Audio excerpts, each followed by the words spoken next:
Hi guys, welcome back to the Cardin's YouTube channel. Today we're going to have another magic video, specifically tips and advice for magicians from magicians. Last video we had Manraj Jandu. Today we're going to see Cavan Booth return to the channel. Cavan Booth right behind me right there. Cavan is going to talk us through how do we start performing. In Cavan's first video, Cavan gave three tips in general, advice for magicians. Now we're looking to sort of narrow it down step by step. How do we go from practicing to going to meet people, to perform to people, and get better at our craft? So, hope you enjoyed the video. Give it a like if you like the video. Give us a subscribe if you're looking to find more of our content, if you enjoy our content. And without further ado, over to Cavan.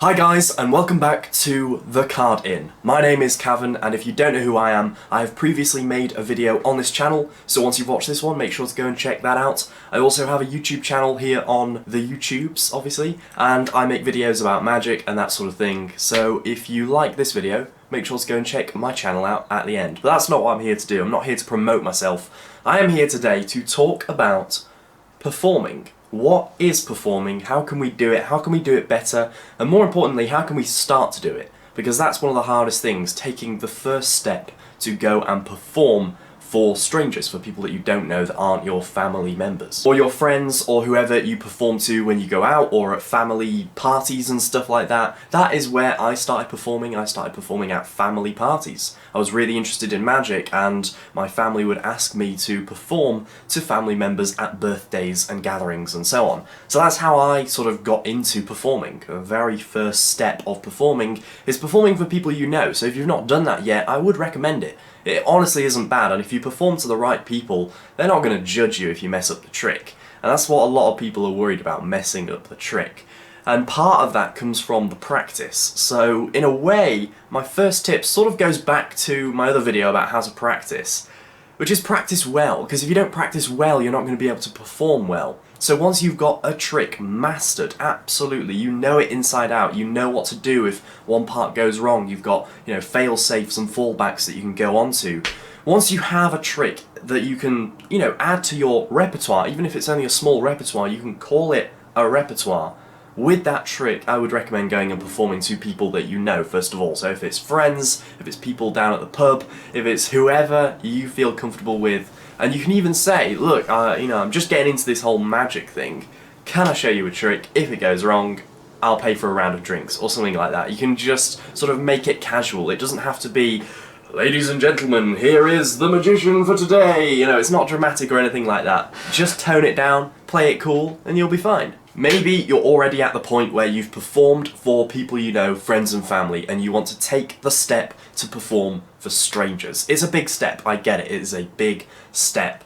And if this is the first time you're ever doing it, then my number one tip is find the right time and place. Time and place, the setting and when you do it are so important to when you do it for the first time. When you're more confident with it, that doesn't matter so much. But as you're just starting out, I would really recommend picking the right time and place. So, what is the right time and place?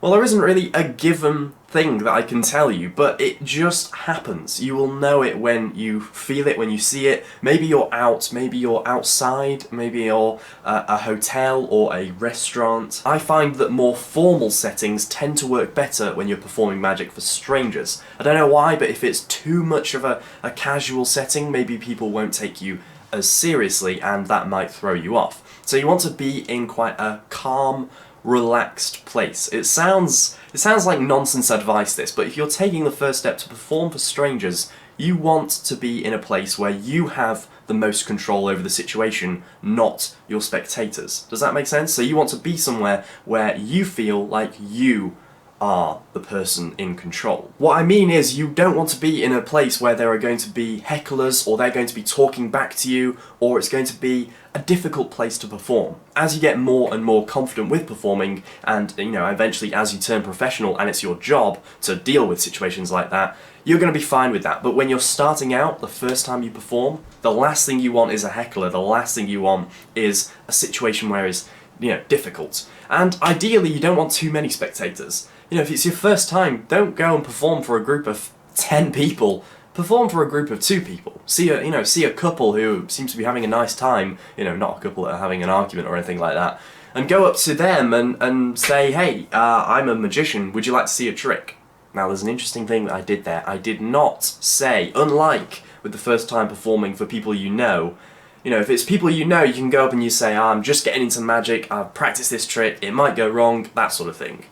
But when you perform for strangers, when you perform for this, let's imagine it's a couple in a restaurant or whatever, and you go up, you don't want to say, I'm just getting into magic, I've practiced this trick, it might go wrong, that sort of thing, because that immediately, you're just reeling off doubts then. You're listing reasons for them not to see magic from you. And if you get turned away the first time you try and do it, it's going to be a bit of a confidence blow. It won't affect you too much. You can instantly step back up and do it again. I know you can. But that first one, you want to, again, be in control, and you want to look more like you know what you're doing, even if you feel like you don't. Some magicians have actually given the opposite advice to what I just said then, where you perform for strangers, you should say that you're just getting into magic and so on. I personally disagree, but again, this is just advice from me. You can take advice from others. You can go about it your own way.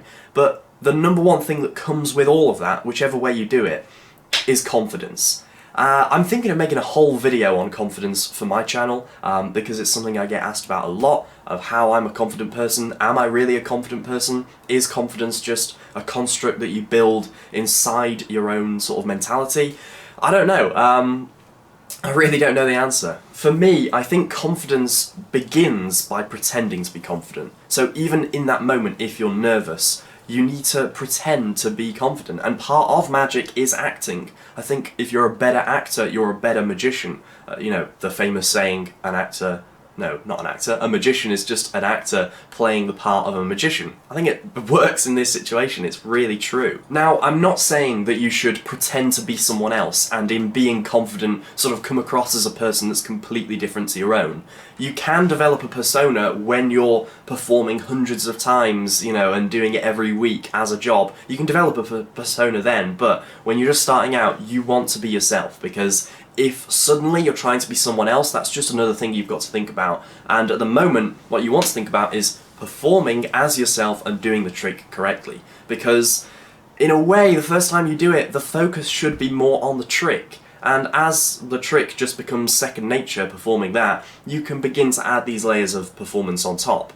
But to start with, focus on the trick, focus on what you've got to do, approach them and just say, hi, I'm a magician, do you want to see a trick? It's completely free, it'll be 2 minutes and then I'll be off. You can say something like that.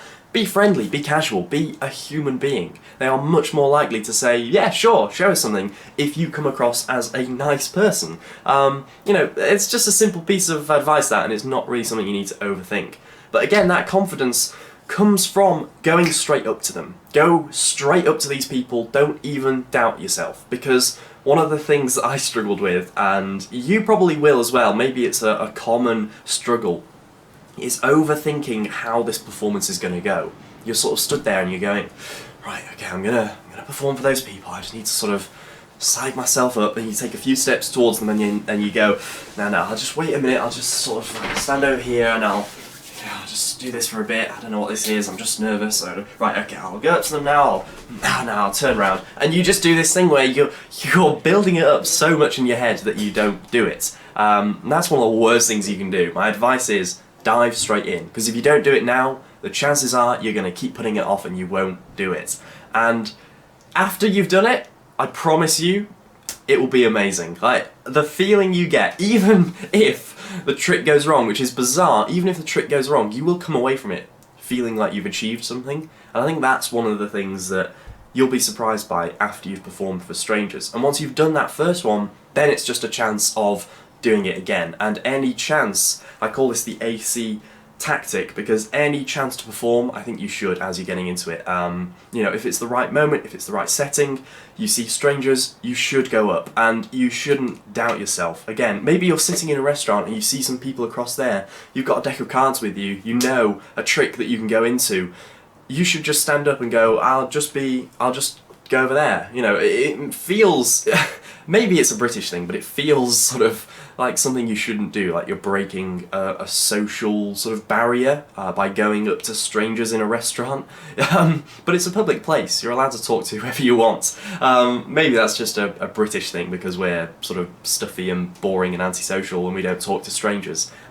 So crossing that barrier is fine, you're not gonna get shot down, and even if you are, you know that there are other people that you can go and talk to, and you know that it's not to do with your magic, because if they reject you straight away, they've not seen your magic. And also I would say, if they say no, the first time, if they say no, just say, are you sure? Because, you know, you're missing out on some magic. Just sort of ask them again, just sort of check up, you know, you sure you don't want to see this trick? And they might go, yeah, alright. And even if they don't feel that up to it, I feel like that is a step forward. I feel like you're you know, in doing that, in performing to people who maybe aren't as interested in your magic, is also facing a challenge. That's something that you deal with a lot when you perform professionally at gigs. There are often people who just you know, don't even feel that up to it. They go on their phone halfway through the performance. You're going to deal with all of these things as you go along, but I think dealing with them straight away is quite a brave thing to do, and overcoming that will just make you a better performer. My next tip, my next piece of advice, sort of goes on to a slightly more professional aspect, but I still think it applies to people who are performing for strangers and not being paid. Although I am going to make an entire video on my channel, which is going to be a long, detailed video called How to Start Making Money in Magic. It's going to cover lots of different aspects, but this is sort of touching on that. In a way, this is like an introduction to that video. So if you enjoyed this video and it's the sort of advice that you need, definitely go and check out the video I'm going to make, which is longer. This little bit of advice I'm just going to quickly cover is about routining. I'm not going to talk too much in depth about routining. What I will say is rule of three. Rule of three means beginning, middle and end, and that's the perfect way of doing magic. An opening trick, a middle trick, and a kicker, an end, that is going to be the most impressive part of your routine. I want to gradually make the tricks more impressive. That's the way that I work, that's the way I think you should work if you're starting out doing performances for strangers. So there we go, that is a quick little video on performing to strangers. I hope you enjoyed this video. I was doing this unscripted, so apologies if it was a bit rambly. Also apologies for my hair, I don't know what's going on today. It's just a little bit all over the place. But if you did enjoy, oh god, if you did enjoy this video, make sure to click the thumbs up button down below and subscribe to the Card In. That really helps them out. We want to grow this channel, we want to make more videos. There are going to be videos from lots of different creators and stuff coming to this. So thank you very much, and I will see you in the next video. So thank you to Cavan Booth for that video. Cavan's been given some really great tips and advice for magicians on our channel so far. Like Cavan mentioned in the introduction of his video, he does have his own YouTube channel where he talks about magic, he does tutorials, he does deck reviews, and he likes to make films as well. So he's got a little bit of everything going for him. So check out his channel and leave a comment down below. What sort of advice would you like to see from Cavan next, or from another creator at the Card In? I'll look at every single comment. All the comments from anybody is feedback for us, so we can make better content. So thank you to Cavan, thank you for watching our video, and I'll see you in the next one.